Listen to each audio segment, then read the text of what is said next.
I heard the sentence before I saw who was saying it. She's not someone you want to hire. The networking reception was loud with executive conversation and polished laughter and the particular sound of people performing their best professional versions of themselves. Cocktail glasses clinked, business cards exchanged hands. The room was full of the kind of careful, strategic energy that fills industry events in commercial finance. Everyone watching everyone else, measuring and being measured at the same time. And Vivian Mercer was leaning toward a recruiter I had known for 3 years, speaking quietly into the small space between their shoulders, swirling her wine with the relaxed hand of someone who considers what they're doing completely normal. "Trust me," she added softly. "She's litigious, difficult, and completely impossible to manage." I was standing 10 feet away. I heard every word. The recruiter's expression shifted. Not dramatically, just the small, careful adjustment of someone absorbing information they're not sure what to do with yet. He looked up briefly, scanned the room, and found me. His smile faded. My chest tightened so hard and so fast that I felt genuinely dizzy for a moment, because the person Vivian was describing, the difficult, unstable, lawsuit-prone liability nobody should take a chance on, was me. Vivian glanced in my direction. She raised her glass slightly and smiled. Warm and pleasant, like nothing had happened. Like she hadn't just quietly destroyed something important while I watched from 10 feet away. The recruiter ended the conversation with Vivian quickly after that. Then he excused himself from me too. I watched him move across the room toward a group of people near the far wall. His body language already recalibrated, already moving on to the next interaction, as if our brief eye contact had simply concluded a matter that was no longer worth his time. My business card was still in my hand. I looked at it for a moment. My name, my title, my contact information, and it felt suddenly like an object that had been made useless in the past 60 seconds through no fault of its own. Vivian was already speaking with someone new, laughing, engaging, occupying the room with the complete ease of a person who has never once had to worry about what a room full of people thought of them because the room had always been arranged in her favor. I forced myself to stay for another 20 minutes. I smiled at 2 people I knew from prior projects. I accepted a glass of water I didn't drink. I kept my expression steady and professional and gave no outward indication of what I had just witnessed happening to my career in real time. Then I took the elevator down to the lobby, walked outside into the cold evening air, and stood on the sidewalk, feeling the full weight of what that whisper had cost me. But something else was there underneath the shock. Because Vivian Mercer used to be my mentor. My name is Elena Whitaker. For 8 years I had worked in commercial restructuring, the particular corner of the financial world that deals with distressed companies, complicated debt situations, and the detailed, painstaking work of figuring out how to stabilize something that is in the process of falling apart. It was not glamorous work. There were no press releases about successful restructurings, no public celebrations. The deals were complicated, the hours were long, and the results often took years to fully materialize. But it was serious, important work. The kind that required both technical precision and the kind of judgment that can only be developed through experience. Reading situations accurately, understanding what the numbers actually mean beneath the surface, making decisions under pressure with incomplete information and real consequences. In commercial restructuring, your reputation is worth more than your resume. Clients hire based on trust. Firms refer based on track record. The industry is smaller than it looks from outside, which means that the network you build or lose defines almost everything about what you're able to access and accomplish. Vivian Mercer understood this better than almost anyone I had ever met. She had spent 20 years building her network carefully, deliberately, and strategically. And tonight I had watched her begin to dismantle mine. The worst part was that she had built my career too. I joined Mercer Capital 7 years earlier, 2 years out of graduate school, with strong credentials and very little sense of how the industry actually worked in practice. Vivian hired me personally. She was everything I wanted to become: sharp, respected, unflappable. She moved through difficult negotiations the way someone moves through familiar territory. Calm and certain, reading the room constantly and adjusting with the ease of someone who had done it 10,000 times before. She took me under her wing almost immediately. She introduced me at meetings as her best hire. She included me in client conversations earlier than any analyst at my level would normally expect. She gave me feedback that was direct and useful, and made me significantly better at the work faster than I would have developed on my own. I was genuinely grateful. I told people she was the reason I understood the industry. I meant it completely.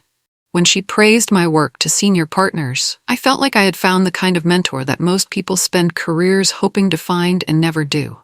I brought her my best thinking, my clearest analysis, my most careful work. And for 3 years, that arrangement felt real and mutual and good. Then a promotion opened, and everything I thought I understood about our relationship revealed itself to be something different. But the project had taken me 11 months. It was a mid-market manufacturing company, significant debt load, operational inefficiencies layered across 3 divisions, a board that had been avoiding the necessary decisions for long enough that the situation had developed serious urgency. I had led the analysis from initial assessment through restructuring recommendation. I had managed the creditor negotiations. I had built the recovery model from scratch and revised it 14 times until it was genuinely defensible. When the project concluded successfully, the senior partner team opened a promotion review. I applied. I prepared my materials carefully. I documented the project outcomes. I outlined the client feedback, which had been strong and specific. Vivian told me she was supporting my application. The promotion went to a man named Randall, who had joined the firm 11 months earlier and whose work I had reviewed twice. Competent, nothing exceptional. Vivian called me into her office afterward. "The timing wasn't right," she said. "These things are about more than one project." She sounded sympathetic. I thanked her and returned to my desk. 2 weeks later, I sat in the audience at the firm's annual industry conference and watched Vivian stand at the podium with a presentation that contained 37 slides of my project analysis, my recovery model, and my client recommendations. She presented every piece of it as her own work. My name appeared nowhere in the room. I sat in the 4th row and watched the entire thing from start to finish. The presentation was essentially a direct lift of the work I had submitted internally, structured almost identically to my analysis documents, using my specific frameworks, my language, my conclusions delivered in my exact sequence. Vivian had added her name to the cover slide and removed mine from every internal reference. She was good at presenting. She always had been. She moved through the material with the confident fluency of someone who understood it deeply, and from the audience's perspective, there was nothing that would have suggested the presentation wasn't entirely her own work. The applause at the end was long and genuine. Several senior executives came up afterward to congratulate her. I sat in my chair while people filed past me. A colleague seated beside me leaned over and said, "Wasn't that basically your project?" I said yes. She looked at me for a moment, then looked at the front of the room where Vivian was accepting congratulations, and then looked back at me with the expression of someone who has just understood something they wish they hadn't. "What are you going to do?" she asked. I didn't answer then. That evening, I scheduled a private meeting with Vivian, and I said directly what I had sat through 3 hours thinking about. Vivian's office was on the corner of the 14th floor, a step floor-to-ceiling windows on 2 sides, the city visible in all directions on a clear day. She was seated behind her desk when I came in. Composed, unhurried. She gestured toward the chair across from her with the comfortable authority of someone who has conducted 10,000 difficult conversations in this same room and found every one of them manageable. "You presented my project as your own work," I said. I had decided on the way upstairs to say it exactly like that, not as a question, not softened. Vivian looked at me for a moment. Then she said, "You're too sensitive, Elena," calmly, without any particular edge. Just a diagnosis, delivered with the quiet certainty of someone who has already decided how they feel about the situation and finds the other person's interpretation mildly puzzling. "My name wasn't on a single slide. You were part of a team," she said. "This is how the industry works." I led the project. She leaned back slightly. Careful, she said. Her voice changed, not louder but different in texture, something cooler and more specific. Reputation is everything in this industry, Elena. Be careful about which conversations you decide to have. I looked at her for a long moment. Then I stood up, thanked her for her time, and walked out. I didn't understand in that moment that she had just told me exactly what she intended to do. 6 months later, I left Mercer Capital. The decision was mine. I had been quietly exploring other options since the conference presentation, networking carefully, letting my work speak in rooms where Vivian wasn't present. I received a reasonable offer from a boutique restructuring advisory and accepted it.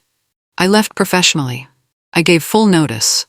I completed all active project handoffs cleanly. I said genuine goodbyes to colleagues I had worked alongside for years. I walked out the door on my last day with my head up and my files in order and told myself that clean exits produce better outcomes than dramas. I genuinely believed that leaving would remove the problem. That once I was gone from Vivian's orbit, no longer competing for the same opportunities within the same firm, the tension would simply dissolve. That she would move on to whatever she moved on to next, and I would build something good on my own terms, and the two paths would diverge cleanly and permanently. I believed this for approximately 6 weeks. Then the first recruiter stopped responding to my emails after what had seemed like a productive initial meeting. Then a second one. Then a third went quiet after a promising phone call that I had thought had gone well. The pattern felt strange and uncomfortable. 3 separate instances in quick succession was not coincidence. But I didn't have an explanation yet. At first I assumed I was misreading the situation. Recruiter communication was inconsistent by nature. Follow-through varied.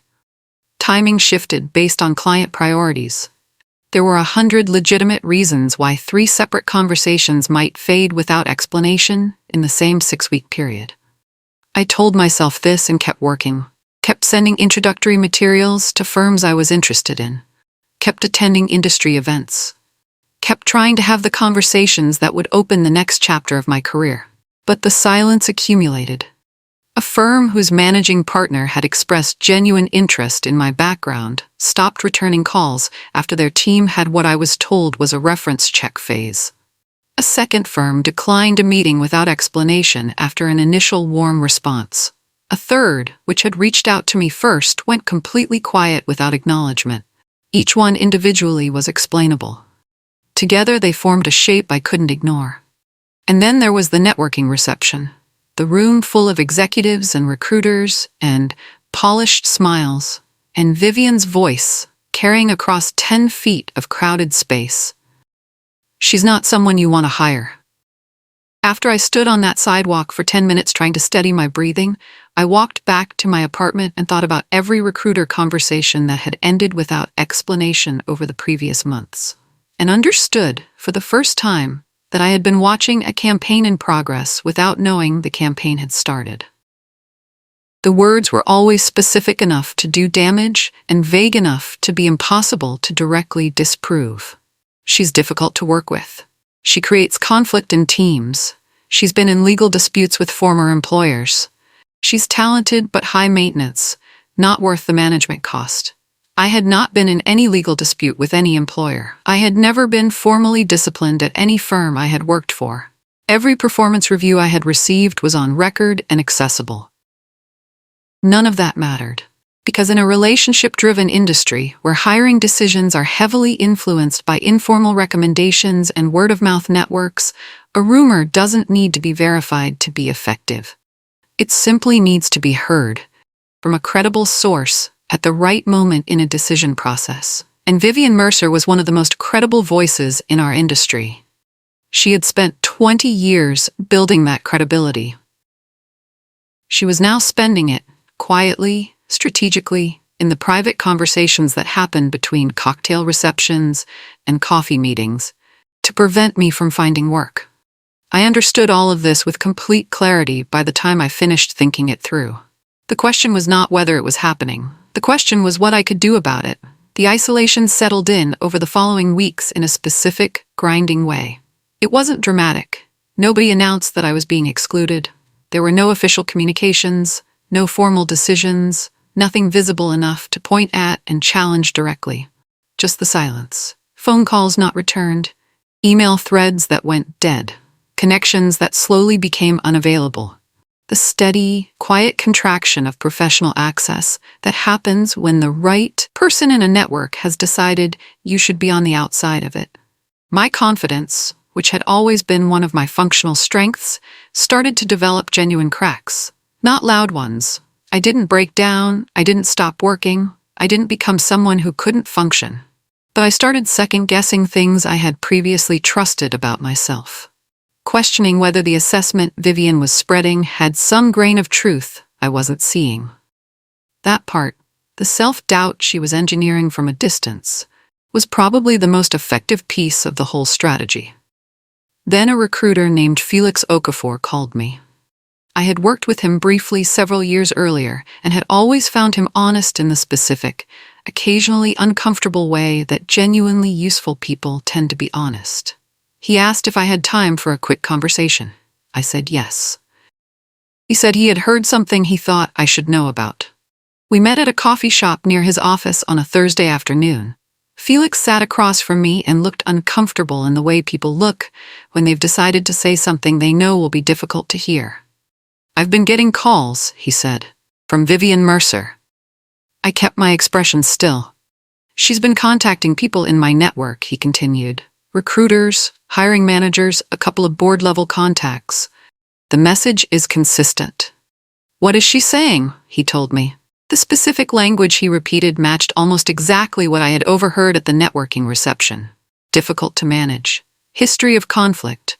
Someone who creates legal exposure for employers. Not worth the risk. "She called 2 firms I had referred you to," he said, "within a few days of each referral." I sat with that for a moment. "She's tracking my job search," I said. He nodded. "It looks that way." He paused. "I'm sorry. I should have said something sooner. I wasn't certain until this week." I thanked him and meant it. On the walk back to my apartment, I thought about what he had said. She's tracking my job search and responding to each development before it can produce results. That was not casual. That was sustained, deliberate effort from someone willing to invest real time into making sure I stayed locked out of the industry we both worked in. Something shifted in me on that walk. 3 weeks after the conversation with Felix, a consulting project came my way through a contact at a small restructuring advisory. It was low-profile work, a distressed debt analysis on a commercial real estate holding company. The kind of project I could do with one hand behind my back. The pay was modest. The firm was small. Under normal circumstances, I might have considered it beneath my current level, but I was not operating under normal circumstances. I accepted the project immediately and got to work. Within the first 2 days of reviewing the materials, I noticed something that made me sit back very slowly in my chair. The holding company was called Cross Meridian Property Holdings. I recognized the name not from any professional context, but from a social one. A charity dinner I had attended 2 years earlier, where I had heard the company name mentioned in conversation alongside the name of Vivian Mercer's husband. I pulled the entity filing documents. Edmund Mercer was listed as a managing partner. The company that owned the distressed debt I had just been hired to analyze was partially controlled by Vivian Mercer's husband. I sat with that information for a long time, then opened the financial statements and started reading very carefully. The numbers told a clear story. Cross Meridian Property Holdings had been underperforming for several years on its primary commercial real estate portfolio. The revenue projections that had supported the original debt structure were based on occupancy rates and rental income that had not materialized at anything close to the projected levels. This was not unusual for commercial real estate in the current environment. Plenty of companies were dealing with similar gaps between projection and performance. But the debt structure itself was the interesting part. The company's primary financing came from a single institutional lender, a regional commercial bank that had been managing the loan relationship for 6 years. The loan was significant, secured against several key assets in the portfolio. And according to the performance reports I was reviewing, The loan had been on the lender's watch list for the past 14 months. Watch list status meant the lender was actively monitoring whether they wanted to maintain the position or exit it. Exit meant they might be willing to sell the debt. I pulled my calculator and ran the basic numbers on what the debt might be worth to a buyer willing to take the position at a discount. Then I ran them again. And I felt something I hadn't felt in months. The particular calm, precise alertness of someone who has just spotted something significant and needs to think about it very carefully before they do anything at all. The loan was large, significant enough that buying it would require capital I didn't have personally. But that was not the core question. The core question was whether the debt was worth buying at all, and if so, at what price, and what a buyer could realistically do with it once they held it. Distressed debt analysis was my specific expertise. I understood the mechanics of this better than most people in the industry. I ran the full model. The underlying assets had real value. The problem was purely structural. A debt load that the company's current cash flow couldn't service at the pace the original terms required. With the right buyer and a thoughtful restructuring approach, there was a clear path to a workable outcome. Which meant the debt had genuine value. It also meant that whoever held the debt held significant leverage over the company's future. That word, leverage, sat in my mind with a very particular weight, because the assets secured by this loan included the luxury office properties that Edmund Mercer used for his business operations, the event spaces where Vivian hosted her industry functions, the building where she had built the social infrastructure of her professional life. The debt controlled access to the things that made Vivian Mercer's version of power possible. I ran the numbers one more time. They came back the same every time. I needed to make some calls. Understanding the leverage completely changed how I thought about the situation. Distressed debt works like this. When a company cannot fully service its debt obligations, the people who hold that debt acquire a level of control over the company's future that they simply don't have when payments are current. They can enforce terms, they can accelerate timelines, they can initiate restructuring processes that require transparency from the borrower in ways that expose things the borrower would prefer to keep private. Cross Meridian was not in default, not yet. But the watchlist status meant the lender was preparing exit options. And the performance trajectory meant a default event. A missed payment, a covenant breach, was increasingly likely within the next few quarters without some kind of intervention. If the right buyer acquired this debt before a default event occurred, that buyer would be positioned to manage the restructuring from a position of genuine authority. Not hostile, not aggressive, just structured, legal, and real. The assets secured included properties directly connected to Vivian's professional operations. If the debt was properly structured and professionally managed, the holder would have rights and access that made the company's future contingent on their cooperation. I thought about this for a full evening. Then I started calling the investors I had built relationships with over 8 years of careful, honest work in a relationship-driven industry. I reached out to 4 investors over the following 10 days. These were not cold calls. These were people I had worked with directly on previous restructuring projects, people who had seen my analysis hold up under real conditions, whose capital I had helped protect through careful, accurate work, who had reason to trust my judgment independent of anything Vivian Mercer had said about me in cocktail conversation. I presented the opportunity clearly and transparently. I explained the debt position, the asset quality, the performance gap, the lender's likely disposition, and the recovery scenario my model projected. I was specific about the risks. I did not oversell the outcome.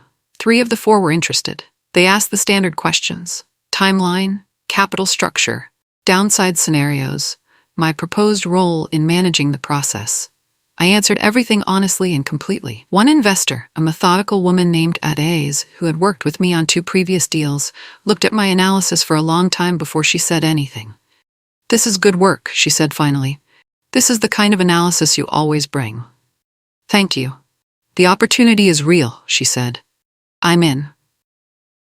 We structured the investor group over the following 3 weeks. 4 participants total.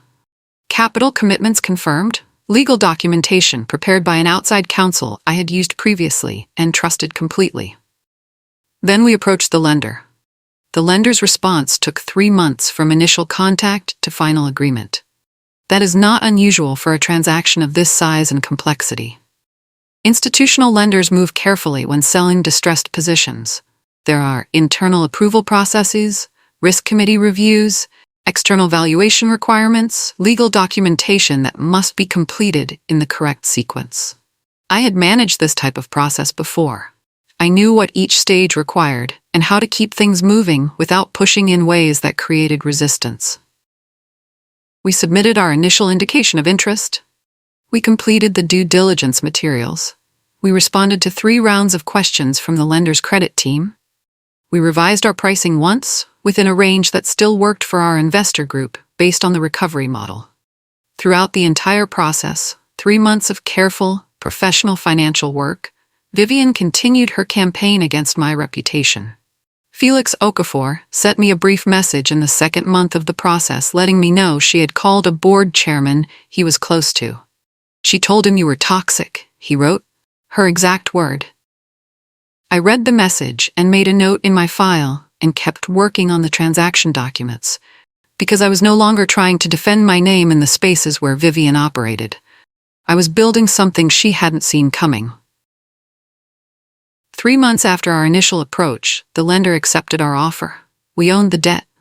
Owning the debt did not make us the enemy. That is the part that many people who haven't worked in restructuring misunderstand. Buying distressed debt is not a hostile act by definition. A responsible debt holder's goal is a workable resolution, recovering value in a way that is sustainable and produces a reasonable outcome for everyone involved. Our investor group had no interest in destroying cross-meridian property holdings. We were interested in a proper restructuring that addressed the performance gap, provided a realistic path forward, and ensured that our capital was appropriately secured throughout the process. We maintained this framing consistently and honestly. But the authority that came with holding the debt was real. The rights were documented. The leverage existed whether we chose to exercise it dramatically or not. And the company was now operating in a context where their future required our cooperation, whether they had invited that dynamic or not. Vivian had no idea any of this had happened. She continued attending industry events, continued building her network, continued the quiet, persistent campaign against my professional standing that she had been running for the better part of a year. At another industry function in the 4th month after we closed the transaction, a contact of mine who had been present told me afterward that Vivian had approached the chairman of a prominent foundation board and described me in her standard terms. "Toxic," my contact confirmed. Same word Felix mentioned. I thanked him for the information. The formal restructuring notice was being prepared. The default event occurred on a Tuesday. Not a catastrophic failure. A covenant breach tied to a debt service coverage ratio that the company had been approaching for 2 quarters. The breach was clear, documented, and reported to us by the company's accounting team as required under the loan terms. It was the formal trigger we had been monitoring. I was at my desk reviewing the quarterly financials when the notification arrived from our legal counsel. I read it once, confirmed the figures against our own records, and called it A's. "The coverage covenant was breached," I said. She was quiet for a moment. "What's the timeline on the notice?" "Legal is preparing it now. We can file within the week." Another pause. "How do you want to handle the approach?" she asked. "Professionally," I said. "This is a restructuring. We do it the same way we do every restructuring, with accuracy, transparency, and a plan that has a realistic chance of working." "And Mercer?" I thought about the networking reception, the whisper, the recruiter's expression shifting, the months of silence that had followed. "She'll see my name on the paperwork," I said. A daze made a short, quiet sound that might have been acknowledgement. "Schedule the meeting," she said. The formal restructuring notice went out from our legal counsel 4 days later. Professional, precise, and legally structured. My name appeared on the signature block as the lead advisor for the acquiring debt group. I found out about Vivian's reaction through a brief call from our legal counsel the morning after the notice was delivered. The attorney, a careful man named Mr. Adewale, who had handled the transaction documents from the beginning, said Vivian's husband's company had acknowledged receipt and requested a meeting with the debt holder's representative. That representative was me. Mr. Adewale also mentioned, briefly and professionally, that someone had called his office asking whether the acquisition was legitimate and whether the buyer group had been properly authorized. It was an informal inquiry, he said. I confirmed the transaction details and referred them to the public filing.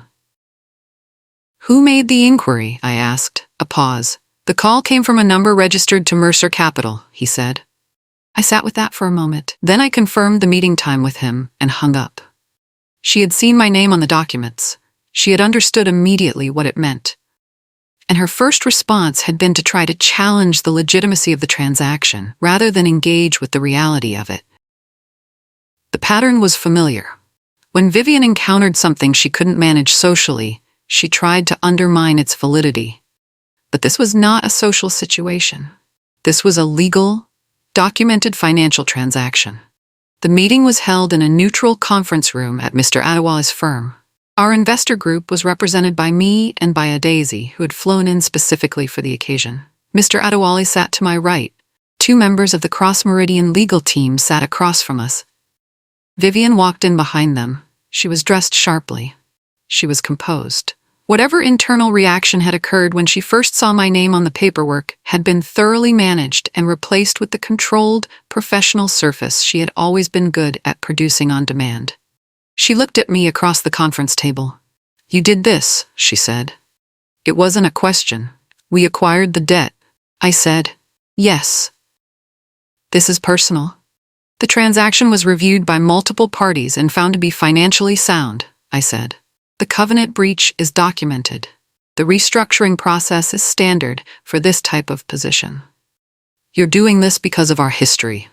I looked at her steadily. I'm doing this because I'm good at my job, I said, which is something you should have been more careful about before spending a year trying to convince the industry otherwise. The room was very quiet. The Cross Meridian attorneys looked at their papers. A Daisy's was completely still beside me. Vivian held my gaze for a long moment. Then something in her expression, the controlled, impenetrable surface she had maintained for 20 years of industry relationships, shifted in a way I hadn't seen before. The restructuring process took 7 months from the notice to a finalized plan. It was real work, detailed, careful, demanding work, the kind I had always done best. We reviewed the company's full financial picture, identified the specific structural issues driving the performance gap, and proposed a series of modifications to the debt terms that created a realistic path to recovery without eliminating the company's ability to operate. The process required transparency from Cross Meridian that they had not previously maintained with their lender. Board meetings where financial details that had been quietly managed became formally documented. Investor communications that required accurate representations of asset performance. Vivian's husband cooperated. He had competent legal counsel and understood that cooperation produced better outcomes than resistance. The board demanded full transparency as a condition of their continued participation. 2 significant investors who had been loosely associated with Cross Meridian's social network, people Vivian had cultivated through her event hosting and industry presence, reviewed the disclosed financials and quietly stepped back from any further involvement with the Mercer professional circle. Not dramatically, just the natural recalibration of careful people who have seen information that changes their assessment. Vivian's influence had been built on a specific combination of reputation, social access, and the professional credibility of the assets around her. When the restructuring process made those assets visible in their actual condition, the influence that had depended on them began to contract. The woman who had spent a year blacklisting my name was suddenly working very hard to manage her own. The restructuring plan was finalized in the spring. Our investor group recovered a strong portion of our initial position. The company stabilized into a more conservative operating structure that was genuinely sustainable given its actual performance capacity. The lender relationship was formally resolved. The deal was clean, professionally executed, and produced the outcome we had projected in the original model. Adias called me the day after the final documents were signed. "Good work," she said simply. That was the entire call. Within 2 weeks, things began to change. Felix Okafor reached out to let me know that a firm he was advising had specifically asked whether I was available for a senior consulting engagement. They had heard about the cross-meridian restructuring. They had done their own due diligence on the outcome. They wanted to speak with me directly. Then a second firm. Then a third. My phone began ringing again. Not the anxious, hope-filled calls I had been placing for months into a silence that never responded, but incoming calls. Firms calling me, wanting to discuss projects, mentioning my work by name. The industry's informal network runs on reputation. Vivian had understood that perfectly. What she had miscalculated was that the same network that carries whispers also carries evidence. And evidence over time is louder than whispers. A year after the networking reception, where I stood 10 feet away and heard myself being quietly erased, I walked into the same industry conference. Different city, same event series, the same mix of executives and recruiters and people carefully performing their professional best versions of themselves in a room designed for that exact purpose. I wore a dark blazer. I carried my business card. Nobody whispered when I walked in. Several people walked toward me. A managing partner I had met the previous year through the restructuring work shook my hand and introduced me to 3 people standing with him. He described my work specifically, not in general terms, not as organized or detail-oriented, but as decisive, technically excellent, and genuinely useful in difficult conditions. The introduction took 45 seconds. All 3 people handed me their cards. I thought about Vivian. I had heard, through Felix and through the normal flow of industry information, that she had significantly reduced her public presence. The events she used to dominate were smaller now. Some of the board relationships that had given her standing had been quietly renegotiated. I did not feel satisfaction about this. That is the honest answer. What I felt was something quieter. The particular piece of someone who chose to build something real instead of spending energy on the person trying to tear them down. People can try to erase your name. But if you do the work, the careful, precise, undecorated work that produces results that speak for themselves, your name eventually becomes something that no whisper campaign can reach.